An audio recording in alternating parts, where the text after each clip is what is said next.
Hello बच्चों, let's read this question. So this question says, if the resultant of all the external forces acting on a system of particles is zero, then from an inertial frame one can surely say that, okay, A option is linear momentum of the system does not change in time.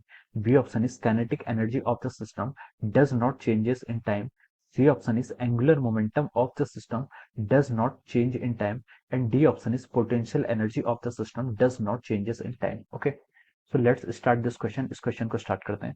तो देखिए बच्चों, इस question का की concept हम क्या लिख सकते हैं. The key concept of this question, इस क्वेश्चन ने हमसे बोला है, if the resultant of all the external forces acting on a system of particles is zero, then from an inertial frame one can surely say that. Okay, आपके पास का resultant of all the external forces किसके equal आ रहा है, आपका system of particles पर zero के इक्वल आ रहा है. ओके, तो इस क्वेश्चन का की कॉन्सेप्ट हम लिख सकते हैं इक्विलिब्रियम लिख सकते हैं. क्या लिख सकते हैं, आपका इक्विलिब्रियम लिख सकते हैं, या फिर मोर स्पेसिफिकली हम क्या बोल सकते हैं, this is based on the translational equilibrium. क्या लिख सकते हैं, आपका ट्रांसलेशनल इक्विलिब्रियम लिख सकते हैं. ओके, सो इक्विलिब्रियम और translational equilibrium is the key concept of this question. Okay, अब देखिए बच्चों, इक्विलिब्रियम का मतलब क्या होता है.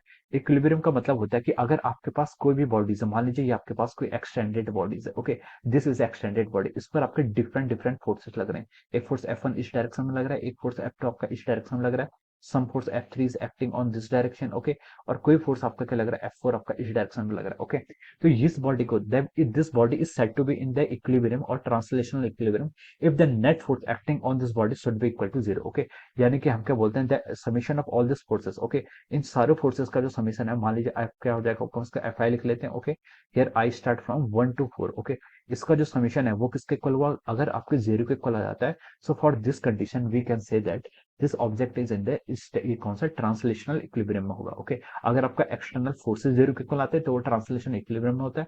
अगर आपका नेट टॉर्क जीरो आता है तो वो किसमें होता है, आपका रोटेशनल इक्विलिब्रियम में होता है. ओके, तो ये हमें क्वेश्चन में गिवन कर रखा है. Okay, then from an inertial frame, inertial frame का मतलब है कि ऐसा द फ्रेम ऑफ रेफरेंस जो क्या होता है, आपका कांस्टेंट वेलोसिटी से मूव करता है. क्या करता है, आपका कांस्टेंट वेलोसिटी से मूव कर सकता है, या फिर हम बोल सकते हैं कि एक आपका non accelerated frame of reference होता है. क्या होता है, non accelerated frame of reference होता है. और इसमें हम ये बोल सकते हैं कि यहाँ पर क्या होती है, आपकी न्यूटन्स की जो फर्स्ट एंड सेकंड लॉ है वो क्या होती है, आपकी वैलिड होती है in case of our inertial frame of reference. Okay, तो हमें यहाँ पर से ये डेटा हमें क्वेश्चन में गिवन है. ओके, अब हमें ऑप्शन से बताना है कि one can surely say that, किस पे हम श्योर होके बोल सकते हैं. ओके, तो ऑप्शन ए में क्या लिखा है, देखिए, linear momentum of the system does not changes in time. Linear momentum क्या होता है, सिस्टम का टाइम के साथ चेंज नहीं होता है. तो this option is the correct answer. ये क्या हो जाएगा, आपका करेक्ट आंसर हो जाएगा. क्यों हो जाएगा, फोर्स को हम कैसे डिफाइन करते हैं, फोर्स इज डिफाइन है rate of change of momentum. Force को हम कैसे डिफाइन करते हैं, आपका rate of change of momentum. Okay, अगर आपका जो rate of change of momentum है ये किसके कारण आ रहा है, this is because of the external forces. Okay, अगर आपका सिस्टम है, मान लीजिए ये आपकी जो बॉडी थी, यहाँ पर ये आपकी बॉडी क्या थी, सिस्टम था. इस सिस्टम पर आपके एक्सटर्नल फोर्स लग रहे थे F1 F2 F3 F4. Okay, internal forces को हम काउंट नहीं करेंगे, हम एक्सटर्नल फोर्सेस को काउंट करेंगे, बिकॉज ये क्या आपका सिस्टम ही आपका क्या है, पूरी बॉडी है. ओके, तो हम बोल सकते हैं कि अगर आपका एक्सटर्नल फोर्स यहाँ पर क्या है, जीरो के इक्वल हो गया, तो DP by D T is equal to कितना हो जाएगा, आपका जीरो के इक्वल हो जाएगा. यहाँ से हम बोल सकते हैं जो आपका डीपी है, डीपी किसके इक्वल हो गया, डीपी यानी कि change of momentum, this is equal to zero.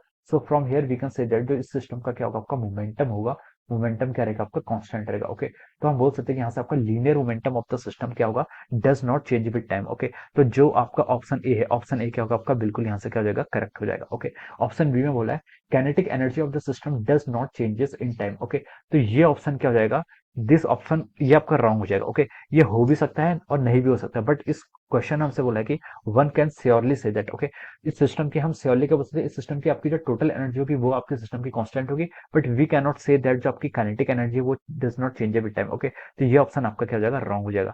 C option में लिखा है कि angular momentum of the system does not changes in time. Okay, तो this option is also wrong. Okay, अगर आपका सिस्टम का नेट टॉर्क जीरो के equal होता है तब हम बोल सकते हैं कि आपका एंगुलर मोमेंटम क्या होगा, कांस्टेंट होगा, और angular momentum will not changes with the time. Okay, so from here we can see that C option is also incorrect. Okay, D option बोल रहा है कि potential energy of the system does not changes in time.